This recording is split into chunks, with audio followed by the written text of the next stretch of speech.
వదిన, నిజంగా ఈరోజు వంట చాలా బాగా చేశావు. గీత, ఇక్కడ కూర్చోకు, వెళ్ళి పనులన్నీ పూర్తి చెయ్యి. ఆ పొరుగింటి కవిత ఉంది కదా, వదినని చూడ్డానికి వస్తా అంది. మమ్మీ, ఆమె ఎందుకు వస్తుంది? ఆమె గురించి నీకు తెలుసు కదా. ఏం చేయాలి చెప్పు?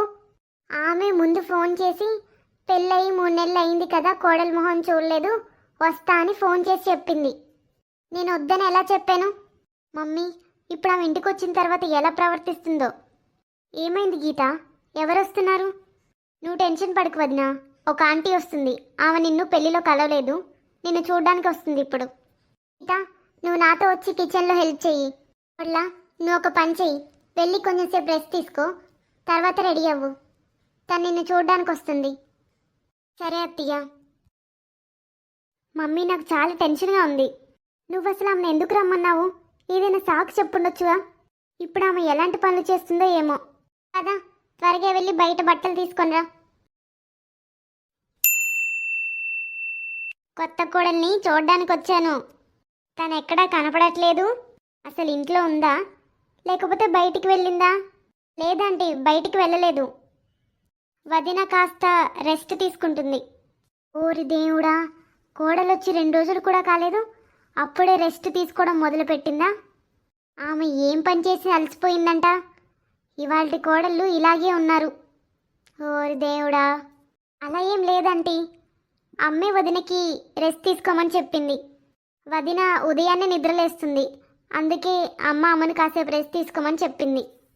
హే, నేను తమాషాగా అన్నాను, నీకు తెలుసు కదా అది నాకు అలవాటని. గీత, వదిన. గీత, కోడళ్ళు నిద్రపోతుందని చెప్పావు నువ్వు. తనేమో పని చేసుకుంటూ తిరుగుతుంది. తనంతటి తానే వచ్చింది, నువ్వేమో తను నిద్రపోతుందని చెప్తున్నావు. నమస్కారం ఆంటీ. నమస్తే నమస్తే. కోడలి పిల్ల, బాగున్నావా? నువ్వు ఇక్కడే నిలబడతావా? ఇంటికి వచ్చిన వాళ్ళకి టీ కూడా తీసుకురావా? అరే వెళ్ళు, వెళ్ళి టీ కానీ నీళ్లు కానీ తీసుకురా. సరే ఆంటీ, ఇప్పుడే తెస్తాను. కోడలా, నువ్వెందుకు నిలబడున్నావు? నా పక్కన కూర్చో. నువ్వు చాలా అందంగా ఉన్నావు. నీ అత్త నిన్ను చాలా జాగ్రత్తగా ఎంచుకుంది. నాకు ఒక విషయం అర్థం కాలేదు కోడలా, నువ్వు అసలు ఈ ఇంటికి ఎలా వచ్చావు? ఈ ఇంట్లో ఎలా చిక్కుకున్నావు? మీ అమ్మా నాన్నలు ఎలా ఒప్పుకున్నారు? పెళ్లి చేసే ముందు కనీసం వాళ్ళేమీ చూడలేదా?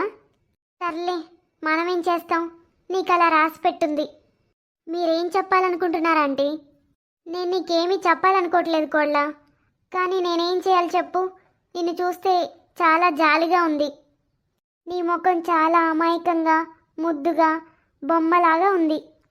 నువ్వు చాలా అందమైన కోడలివి, కానీ నిన్ను చూస్తుంటే నాకు నీ మీద జాలిగా ఉంది. నీకు తెలీదు కోడలా, మీ అత్త చాలా తెలివైంది. మీ అత్త గురించి నీకు తెలీదు.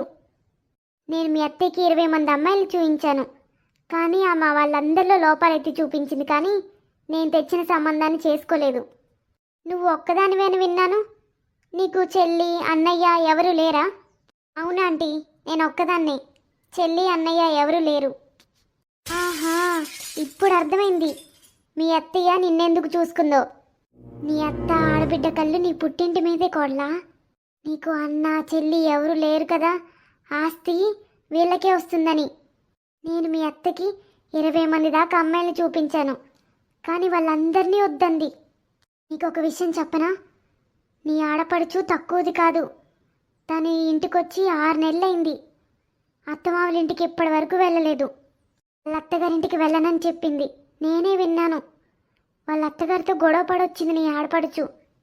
నువ్వే చూసావుగా, ఇందాక నువ్వు పని చేస్తున్నావు, మరి నాకేమో వదిన నిద్రపోతుందని చెప్పింది. ఎప్పుడు నిద్రపోతూనే ఉంటుంది, రెస్ట్ తీసుకుంటూనే ఉంటుంది అని చెప్పింది. రోజంతా గదిలోనే ఉంటుంది, ఏ పని చేయదు. ఈ రోజుల్లో కోడళ్ళకి ఏం పని చేయాలో కూడా తెలియదని నాతో అంది. అంటే మీరు అన్ని విషయాలు వదినతోనే మాట్లాడతారా? కొంచెం నాతో కూడా మాట్లాడండి. ఆంటీ, ఇంకొంచెం చెప్పు. ఇంకేం చెప్పాలి గీత? మీ అమ్మ ఏం చేస్తుంది? నేను తన కోసమే చూస్తున్నాను. అమ్మ వంటగదిలో ఏదో పని చేసుకుంటుంది, వస్తుంది. అరే, మీ అమ్మకి ఖాళీ టైమే లేదా? నేనే వెళ్ళి మీ అమ్మని కలుస్తాను. నువ్వు నీ వదినతో కూర్చో. నీ వదిన చాలా బాగుంది. సరే కోడలా, నేను వెళ్తున్నాను. నిన్ను నువ్వు జాగ్రత్తగా చూసుకో. వదినా, ఇంట్లో కూర్చొని కూర్చొని నీకు బోర్ కొట్టింది కదా, ఈరోజు సాయంత్రం బయటికి వెళ్దాం. అన్నయ్య డ్యూటీ నుండి రాగానే మనం బయటికి వెళ్దాం వదినా. వెళ్తాం, కానీ నేను మీ అన్నయ్య మాత్రమే వెళ్తాం, నువ్వు కాదు. అరే, మా పెళ్ళి ఎన్ని రోజులైంది? ఎక్కడికి వెళ్ళినా మాతో వస్తా అంటున్నావు. కొంచెం ప్రైవసీ అనేది ఉంటుంది కదా. వదినా, నేను మీతో పాటు వస్తానని ఎప్పుడైనా చెప్పానా? మీరు నన్ను మీతో పాటు రమ్మని పట్టుబడితేనే నేను వచ్చాను. నీకు నచ్చకపోతే నీతో నేనెందుకు వస్తాను? నీకు ఇష్టం లేకపోతే మంచిగా చెప్పొచ్చు కదా వదినా. ఎందుకలా కోపంగా చెప్తున్నావు? నేను నీతో రాను వదినా. ఇది మాత్రం నిజమే, గీత చాలా తెలివైంది. అత్తయ్య గీత కలిసి నా పుట్టింటి ఆస్తి మీద కన్నేశారు. ఆంటీ చెప్పింది నిజమే. గీత ఇక్కడుండబట్టి 6 నెలలైంది. వాళ్ళ అత్తగారింటికే వెళ్ళలేదు. ఆమె ఇక్కడే కూర్చుంటుంది. వీళ్ళిద్దరూ చాలా తెలివైనోళ్ళు. వీళ్ళపై ఒక కన్నేసి ఉంచాలి. లక్ష్మి, అత్తయ్య నేనే వచ్చేదాన్ని కదా, మీరెందుకు వచ్చారు ఇక్కడికి? లక్ష్మి, నువ్వు గిన్నెలు తోముతున్నావా? ఏంటిది? ఇప్పుడు నీకు కోడలు వచ్చింది, ఇంకా నువ్వు పనిలో బిజీగా ఉన్నావు. ఇంకా నువ్వే గిన్నెలు శుభ్రం చేస్తున్నావు. ఇవి ఎన్నో లేవు, 2-3 గిన్నెలే ఉన్నాయి. అందుకే నేనే శుభ్రం చేద్దామని అనుకున్నా. కోడలు వచ్చి ఎన్ని రోజులైంది? ఎవరో ఒకరు వస్తూ పోతూ ఉంటారు. దానికి రెడీ అవ్వడం, వాళ్ళ ముందు కూర్చోవడమే సరిపోతుంది. ఈ 2 గిన్నెలే మిగులున్నాయి. అందుకే ఇవి కడగడానికి ఎంత టైం పడుతుందిలే అని నేనే చేస్తున్నాను. కొత్త కోడలు కదా అని వదిలేస్తే తను అస్సలు పని చేయదు. అదే అలవాటవుతుంది. నీ కోడలికి అంత సుఖం ఇవ్వకు. అంత ముద్దుగా చూసుకోవాల్సిన అవసరం లేదు. ముందు నీ శరీరానికి కొంత రెస్ట్ ఇవ్వు. ఏం రెస్ట్ ఇవ్వాలి అత్తయ్య ఈ శరీరానికి? కొన్ని పనులైనా చేసుకుంటూ తిరిగితేనే శరీరం ఆరోగ్యంగా ఉంటుంది. కోడలు ఇప్పుడే కొత్తగా వచ్చింది, తనతో అప్పుడే ఈ పనులన్నీ ఎలా చేయించాలి? ఇవాల్టి కోడలు చాలా తెలివైనోళ్ళు. నాకేమనిపిస్తుందంటే నీ కోడలు చాలా తెలివైందని. ఏమైంది? ఎందుకు అలా చెప్తున్నారు? లక్ష్మి, నాకు పుకార్లు చెప్పే అలవాటు లేదు. నువ్వు నాదానివి, అందుకే నీకు చెప్తున్నాను. వేరే ఎవరైనా అయితే నేను ఇలా అనను. వేరే వాళ్ళ గురించి ఎక్కువగా మాట్లాడడానికి కూడా ఇష్టపడను. ఏ విషయంలోనూ జోక్యం చేసుకోవడానికి కూడా ఇష్టపడను. నీ కోడలు మామూలుది కాదు, చాలా తెలివైందనిపిస్తుంది. తనేం చెప్పిందో తెలుసా? మా అత్తయ్య నన్ను అసలు రెస్ట్ తీసుకొని ఇవ్వదు, రోజంతా పని చేపిస్తూనే ఉంటుంది అని చెప్పింది. ఇంకా నీ కూతురు గురించి ఏం చెప్పిందో తెలుసా? నేను ఇక్కడికి వచ్చిన రోజు నుండి గీత ఇక్కడే ఉంటుంది, వాళ్ళ అత్తమావుల ఇంటికి వెళ్ళట్లేదు, వాళ్ళ అత్తగారింటికి ఎప్పుడు వెళ్తుంది అని అడుగుతుంది. ఇంకా గీత ఏ పని చేయదు, రోజంతా ఏవో ఆర్డర్లు పెడుతూనే ఉంటుంది, ఏ పనిలో సహాయం చేయదని చెప్పింది. ఇంకా అత్తయ్య ఎవరైనా వచ్చినప్పుడు గొప్పగా చూపించుకోవడానికే పని చేస్తుంది, లేకపోతే మిగతా టైంలో పడుకునే ఉంటుంది. అన్ని పనులు నేనే చేస్తాను, అత్తయ్య అసలు పనే చేయదు, ఎవరైనా ఇంటికి వచ్చినప్పుడే చేస్తుందని చెప్పింది.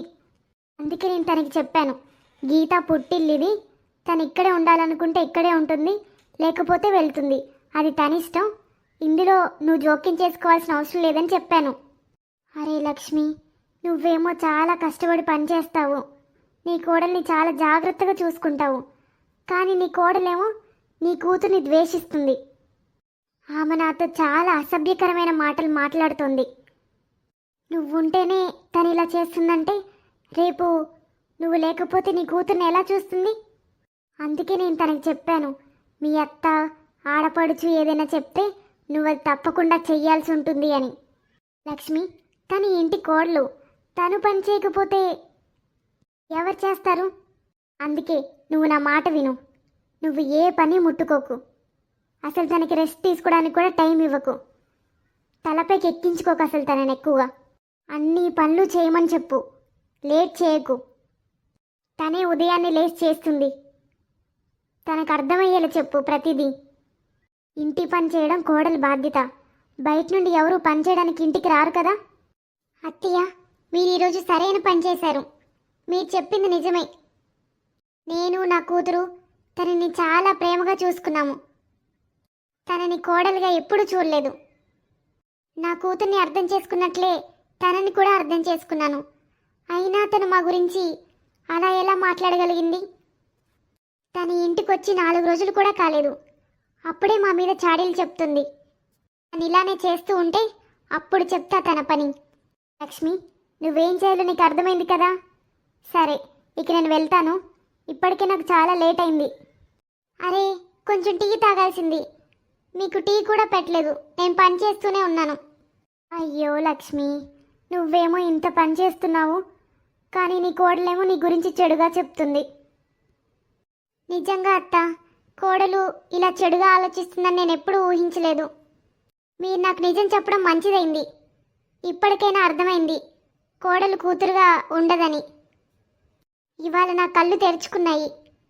నేను రోజంతా పని చేస్తూనే ఉంటాను, తననేమో రెస్ట్ తీసుకో అని చెప్తూనే ఉంటాను. కానీ నాకు లభించింది ఇది.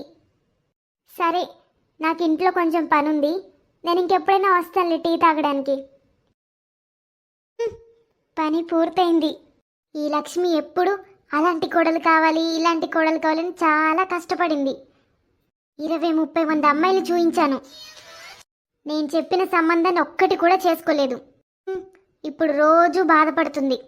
ఇక ఈ కోడలు ఎప్పుడు తనని తల్లిగా చూసుకోదు. ఈ అత్త కూడా తనని కూతురులా భావించదు. నా మేనకోడల్ని చేసుకోమంటే చేసుకోలేదు. తన కొడుక్కి నా మేనకోడలతో పెళ్లి చేస్తే ఏమవుతుంది? ఏమనుకుంటుంది? నేను ఇది మర్చిపోయాను అనుకుంటుందా? ఇప్పుడు చూస్తా ఈ ఇంట్లో ఎలా ప్రశాంతంగా ఉంటారో.